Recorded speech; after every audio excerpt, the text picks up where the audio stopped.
Good day everyone, I'm Erica Jane M. Ramos from Prof Ed 2D, and in this video, me and Mr. Joven Romeo Jr. will feature one famous person with disability.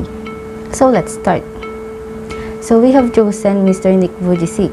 His real name is Nicholas James Vujicic. He is born on December 4, 1982. He is an Australian-American Christian evangelist, painter, swimmer, skydiver, and motivational speaker born with tetra-amelia syndrome. So what is tetra-amelia syndrome? A tetra-amelia syndrome is also called autosomal tetra-amelia. It is an extreme, rare autosomal recessive congenital disorder characterized by the absence of all four limbs. So other areas of the body is also affected by malformations such as the face, the skull, reproductive organs, anus, and pelvis. Eventually, coming to terms with his disability, Nick decided to become vocal about living with disabilities and finding hope and meaning of life. So now, Mr. Romeo Joven Jr. will continue featuring the disability of Mr. Nick Vujicic. Good day everyone, my name is Romeo Joven from Vujicic. Now I'm going to share the life of Nick Vujicic.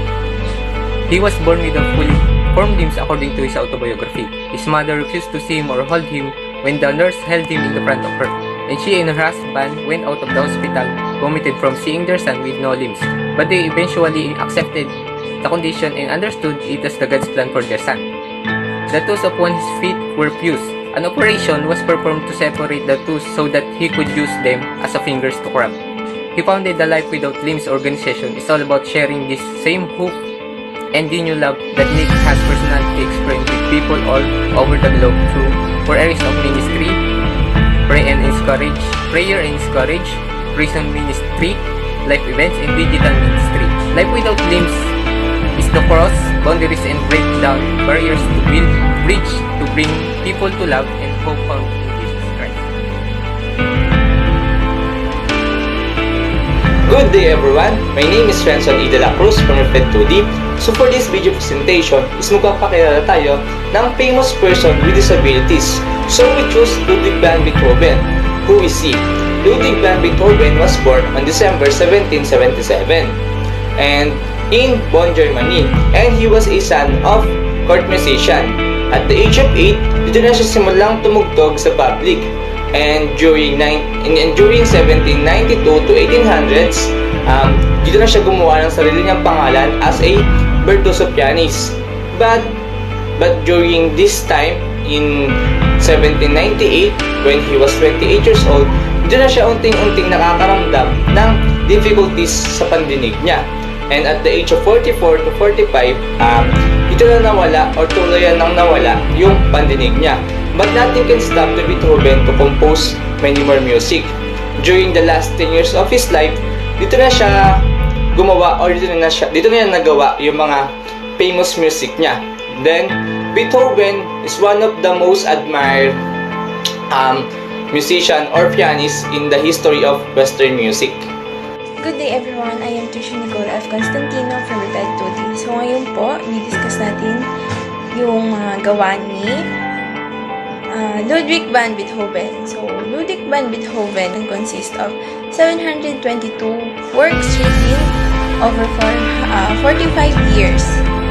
From his earliest work in 1782, when he was only 12 years old and still in Bonn, until his last work just before his death in Vienna in 1827. So, alam naman po natin na deaf po si Ludwig van Beethoven. So, when Ludwig van Beethoven could hear the full range of frequencies, he used of higher notes in his composition. As his hearing failed, he began to use lower notes that could hear more clearly. Lastly, Ludwig van Beethoven, a prolific composer who wrote for wealthy patrons and also earned money from public concerts. He wrote 9 symphonies, 32 piano sonatas, 1 opera, 5 piano concertos, and many chamber works, including some groundbreaking string quartets. In a beautiful world, there are individuals who are unique and need special care and love. Lester is 4 years old kid who has diagnosed a condition of autism spectrum disorder or ASD in the year 2015. Before we know his condition, we notice his attitude and behavior. Lester is struggling in communication, especially to other children. He wants to be alone. He has no interest to interaction. There's no eye contact at all. Sometimes he's covering ears, screaming, especially in the noisy environments. Also, we notice that he is difficulty in telling his feelings, needs, and wants.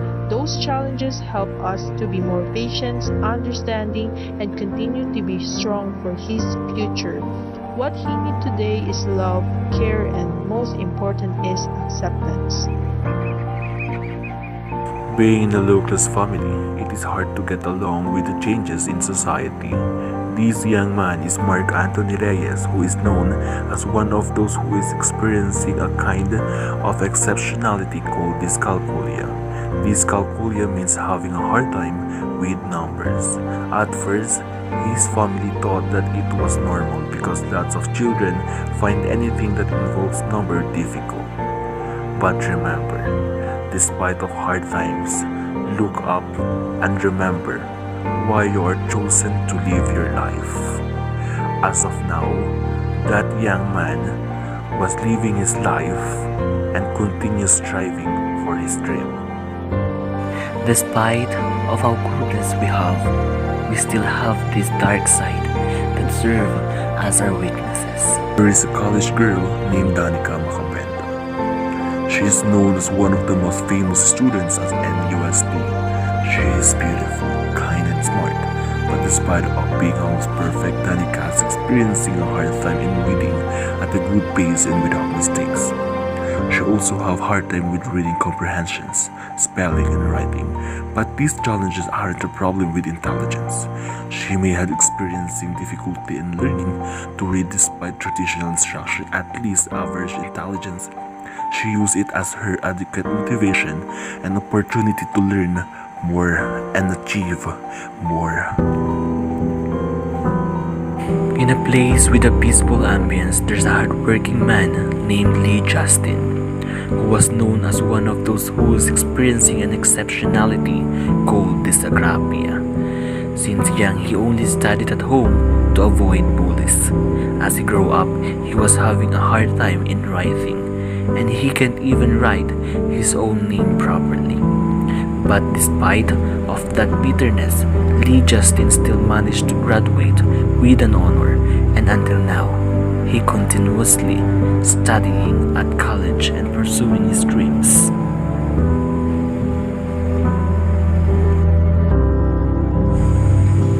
This video will enlighten us what is NVLD, which is Nonverbal Learning Disability.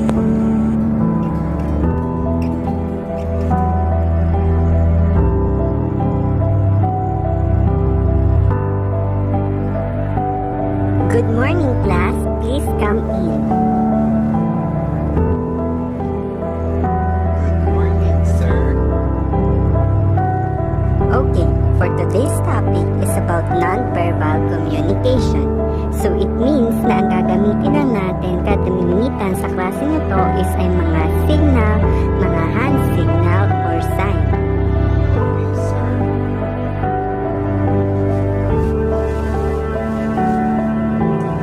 Okay, on the early part of our discussion, you don't have to bring your notebook and ball pen because in this topic, we will use some non-verbal action.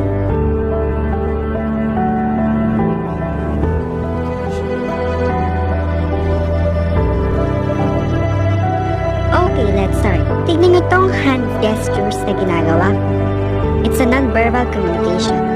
Okay, Mr. Balagtas, anong gusto kong iparating? So sorry, sir.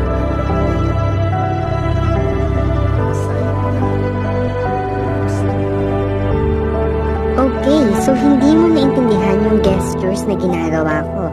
So ito, this is another example. Okay, naiintindihan nyo ba kung ano yung nais iparating ng ginagawa ko?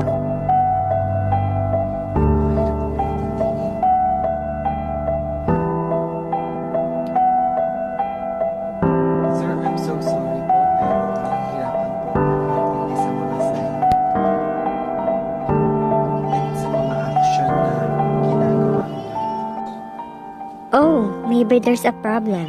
We will talk about that later.